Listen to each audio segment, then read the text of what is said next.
అదే నిజమైతే నాకు మాట చెప్పి పట్టుకెళ్ళొచ్చు కదా.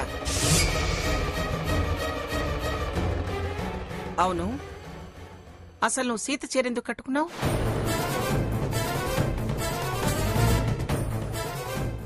రాత్రిపూట సీత చీర కట్టుకుని నా గదిలోకి వచ్చి కాగితాలు ఎందుకు పట్టుకెడుతున్నావో చెప్పు.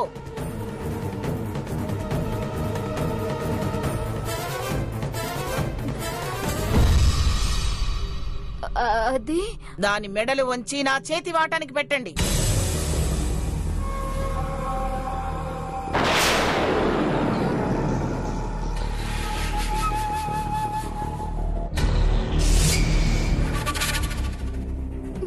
సాకేత్ను ఉరికమ్మ ఎక్కించాలని చూస్తావా? నన్ను రక్షించినట్టు నటించి నా ఇంట్లో దూరి నా కళ్ళల్లో కారం కొట్టాలని చూస్తావా నువ్వు?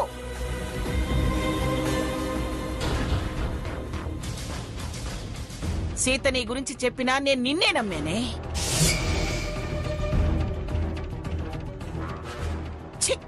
నువ్వు అసలు మనిషివే కాదే, మేకవని మృగానివి. అంటే నా మీద నీకు ప్రేమ ఉందా? నా మీద నింద పడకూడదని ఈ కవర్ని నువ్వు లేపేస్తున్నావా? నీ పాప పేతులు తెలిసే అందుకే నిన్నిలా ఇరికించాను. ఏంటే తల దించుకోకుండా ఇంకా అలా చూస్తున్నావు? నా చేతి వాటం కూడా చూస్తావా? ఒకే ఒక్క దెబ్బ మొత్తం పళ్ళన్నీ నేల మీద రాళ్లు పడతాయి. ముందే చెప్పాను కదా నీ మోసం అట్టే కాలం నిలబడదు అని. అమ్మమ్మ గారితో చెంప పగలు కొట్టిస్తాను అని చెప్పాను. దీన్ని చెప్పుతో కొట్టినా చేత్తో కొట్టినా ఒకటే.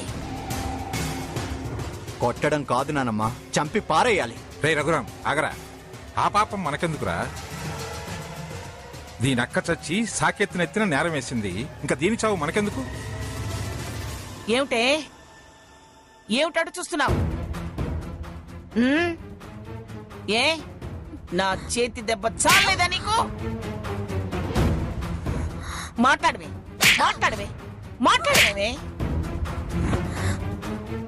రే రఘురాం, దీన్ని చంపి ఉప్పు పాత్ర వేయరా, దీన్ని అవతలికి గంటరా.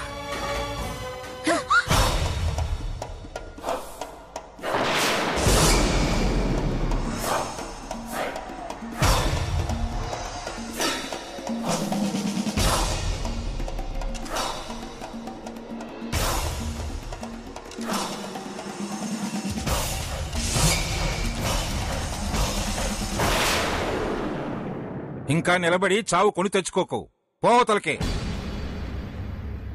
సాకేత్ మీద మాకున్న ప్రేమ, వాడికి నువ్వు చేసిన ద్రోహానికి మేమందరం తలా ఒక చెయ్యి వేస్తే కమిలి కూలిపోతావు. పోతలకే. మా బావ ఏం చేశాడు? నిన్ను ఉరికంబ వెక్కించాలని చూస్తున్నావు? నా అక్కకి అన్యాయం చేశాడు. నోర్మై, అదొక తప్పుడుది, నువ్వంతకన్నా తప్పుడు దానివి. వాణ్ణి ఇంకేమైనా అన్నావో నరికి పోగులు పెడతాను, జాగ్రత్త.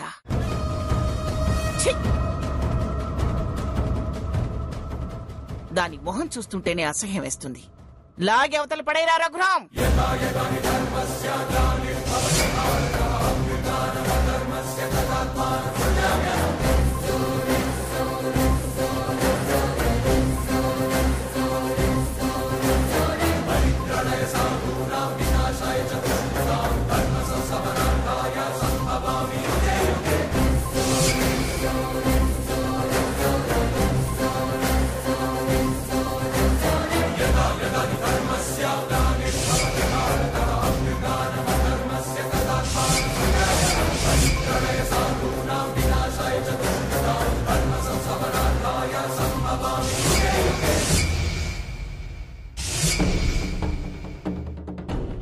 నా ఒంటి మీద చెయ్యేశారుగా, నా చెంప మీద కొట్టారుగా, నేను మీ గుండెల మీద కొడతా, మీ కుటుంబం మీద కొడతాను.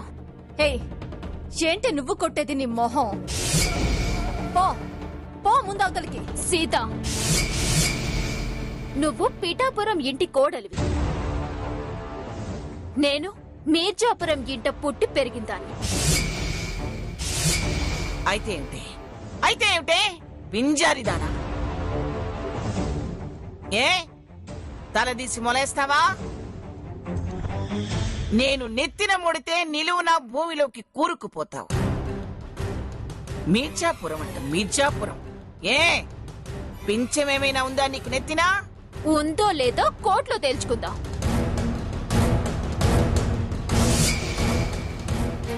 రావే రా,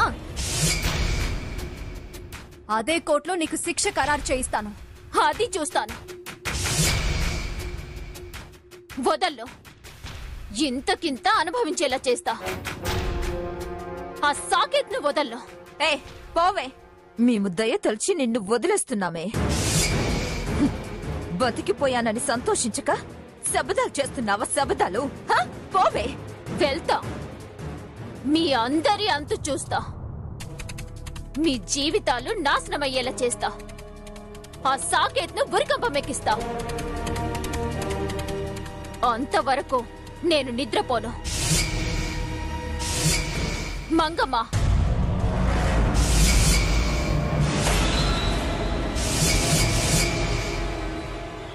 ఇదే నా ఛాలెంజ్.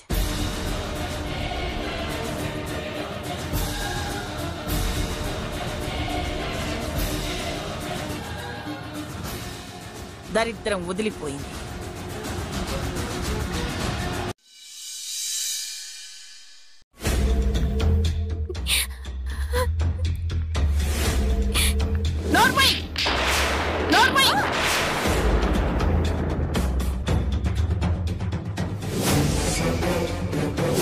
సాకేత్ను ఉరికమ్మం ఎక్కించాలని చూస్తావా? ఒకే ఒక్క దెబ్బ మొత్తం పళ్ళన్నీ నేల మీద రాళ్లి పడతాయి. అదొక తప్పుడుది. నువ్వంతకన్నా తప్పుడు దానివి. మీర్జాపురం అంట మీర్జాపురం. ఏ పింఛమేమైనా ఉందా నీకు నెత్తినా?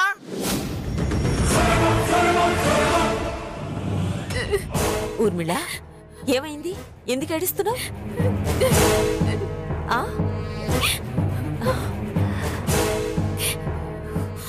ఏమిటే?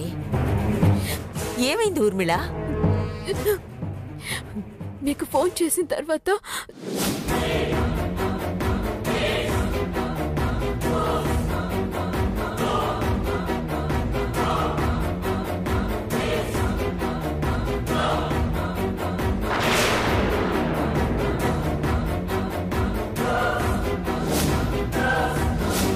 నువ్వేం చేస్తావో నాకు తెలీదు.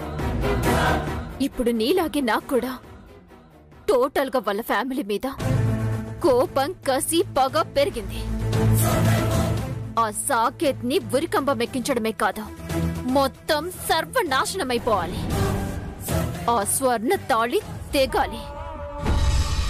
ఆ మంగమ్మ నిలువ నీడలేక అల్లల్లాడిపోవాలి. సీత పొగరు అనగాలి. ఎంత డబ్బు ఖర్చైనా లెక్క చేయను. నా వాటా, ఆస్తి మొత్తం వాళ్ళని సాధించడానికే ఖర్చు పెడతాను. వాళ్ళ కుటుంబం సర్వనాశనం కావాలి.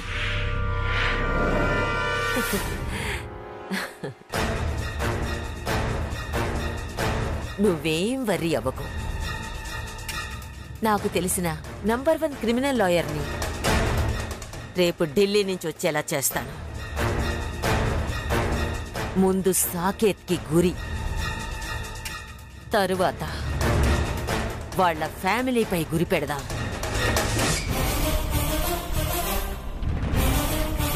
మీ జీవితాలు నాశనమయ్యేలా చేస్తా. ఆ సాకేత్ ను ఉరికంపం ఎక్కిస్తా. అంతవరకు నేను నిద్రపోను.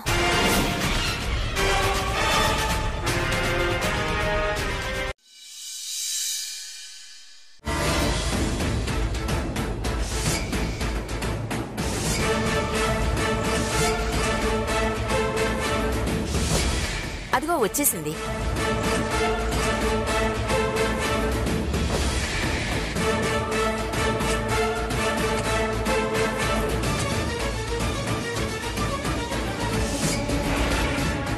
ఆవిడేనా మన లాయర్? అవును.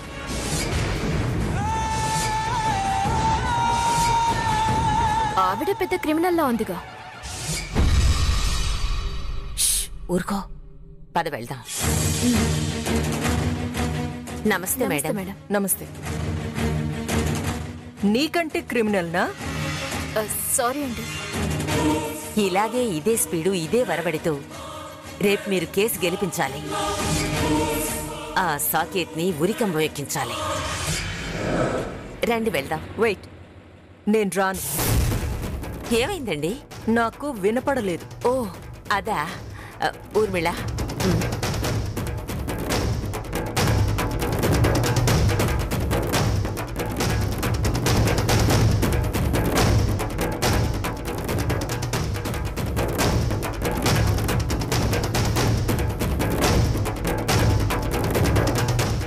బౌన్స్ అవ్వదుగా?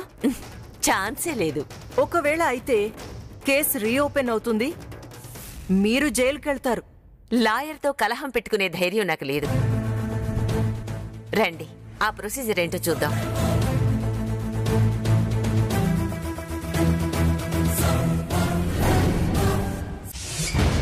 గంటకు 1,00,000 తీసుకునే పెద్ద ఢిల్లీ లాయర్ని పెట్టారట వాళ్ళు. లక్షైనా కోటైనా కేసులో విషయాన్ని బట్టే తీర్పుంటుంది. తిమ్మిని బొమ్మిని చేస్తే ఏం చేసినా అసత్యం సత్యం కాదు. సాకేత్ దోషి కాదు. మనము మంచి లాయర్ని పెడదామా? మీ తాతయ్య మీద నీకు నమ్మకం లేదా? అది కాదు నానమ్మా, లాయర్ ప్రాక్టీస్ తప్పి చాలా ఏళ్ళైందిగా. అనుభవం వాదనాశక్తిని పెంచుతుందే గాని తగ్గించదు. వాళ్ళెన్ని పిల్లేరు మొగ్గలు వేసినా, మనం నిక్కచ్చిగా న్యాయం కోసం పోరాడితే వాళ్ళు ఎన్ని జిమ్ముక్కులు చేసినా గెలవలేరు. వాళ్ళు లాయర్నే పెట్టుకుంది. నేను నా సర్వీస్లో లక్షల మంది లాయర్ల వాదనలు విన్నాను. ధర్మంగానే తీర్పులిచ్చాను. ఇప్పుడు లాయర్గానే కాదు, నా మనవణ్ణి నిర్దోషిగా నిరూపించుకోవాలనే కసి పట్టుదలతో పనిచేస్తాను. కాలుకేస్తే వేలుకేసి, వేలుకేస్తే కాలుకేసి అయినా సరే నా అనుభవం మొత్తాన్ని ఫణంగా పెట్టి వాడిని నిర్దోషిగా నిరూపిస్తాను. ఆయన కుటుంబ విషయంలో పట్టుబిడుపులు చూపిస్తారు గాని కేసు విషయంలో పట్టుదల వేరు. పంతం పడితే నెగ్గి తీరుతారు. మీరా మాట అన్నారు, ఇంక మనం గెలిచినట్టే. సాకేత్ బయటికి రావడమే కాదు, తప్పుడు కేసు బనాయించిన వాళ్ళకి శిక్ష పడేలా చేయండి తాతయ్య గారు. తప్పుడు సాక్ష్యాలు ప్రొడ్యూస్ చేసిన వాళ్ళు జైలుకి వెళ్ళాలి. అలాగే చేస్తాను సీత. చూడండి, మీది తప్పైనా ఒప్పైనా మీ తరపున వాదించి గెలిపించడం నా ధర్మం. కానీ డాక్టర్ దగ్గర, లాయర్ దగ్గర నిజాలు దాచొద్దు. చెప్పండి, ఎవరు, ఎందుకు, ఎలా చంపారు? అసలు హంస విషయంలో ఏం జరిగింది? ఏ విషయం దాచినా మీరే నష్టపోతారు. అసలేం జరిగిందంటే,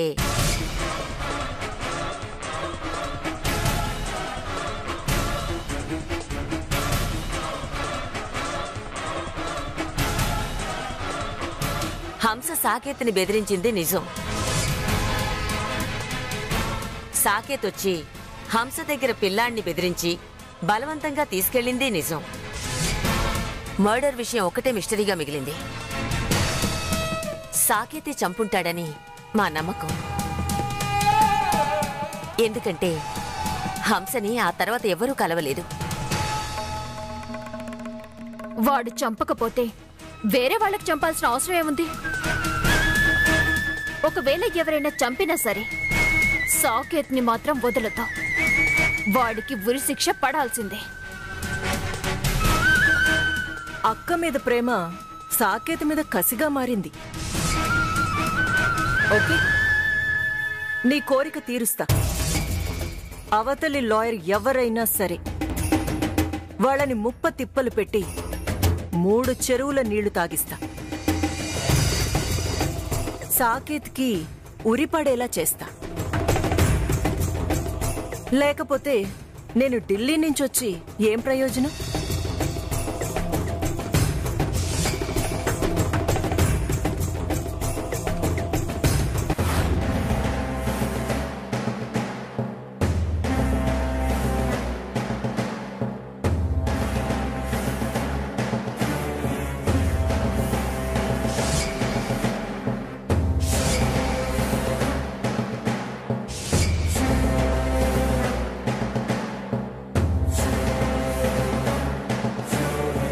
పదండి బయలుదేరదాం.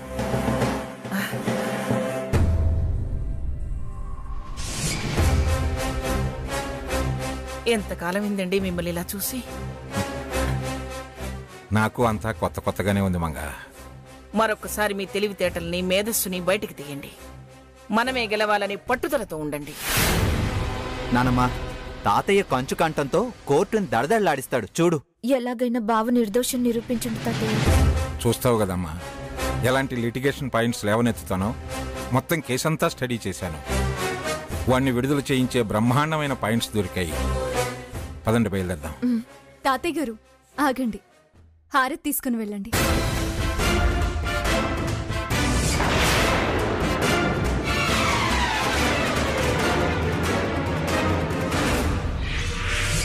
ఏమిటండి అపశకనం? అపశకునం లేదు, ఏమీ లేదు. ఏదో గాలి గాలిపోయి ఉంటుంది. దాని గురించి మీరేం భయపడకండి. పదండి బయలుదేరదాం. పదండి.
జడ్జి గారు, నన్ను క్షమించండి.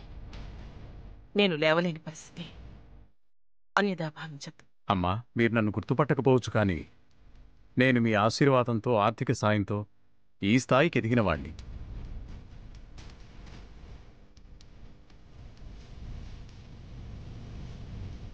మీరు లేవలేకపోవడానికి కారణం తెలుసు. నేను మీ ముందు కూర్చున్నందుకు విచారం వ్యక్తం చేస్తున్నాను. మీ స్థానాన్ని గౌరవిస్తాను. చట్టానికి, ధర్మానికి విలువిస్తాను. మీ స్థానానికి వినమ్రంగా నమస్కరిస్తున్నాను.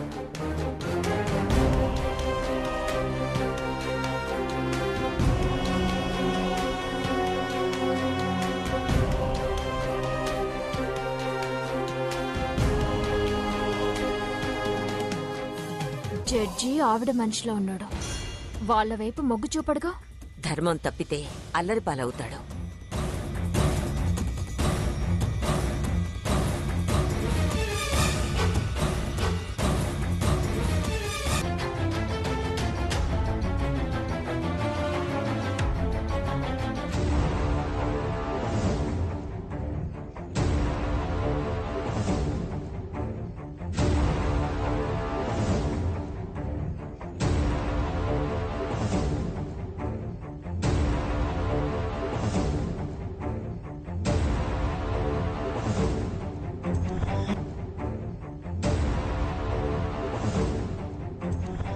Proceed. యువర్ ఆనర్, ఈ హంతకుడు ఐ అబ్జెక్ట్ యువర్ ఆనర్. నేరం రుజువు కాకముందే హంతకుడు అని ఎలా సంబోధిస్తారు? Sorry your honour. ఇదేంటి మొదట్లోనే నాలుక ఖర్చుకుంది? పిఠాపురం సాకేత్ వర్మ అనే ఈ ముద్దాయి నా క్లయింట్ కుమారి ఊర్మిళాదేవి అక్కగారైన హంసా నందినిని నమ్మించి, వంచించి, మోసం చేసి పథకం ప్రకారం అతి దారుణంగా హత్య చేశాడు.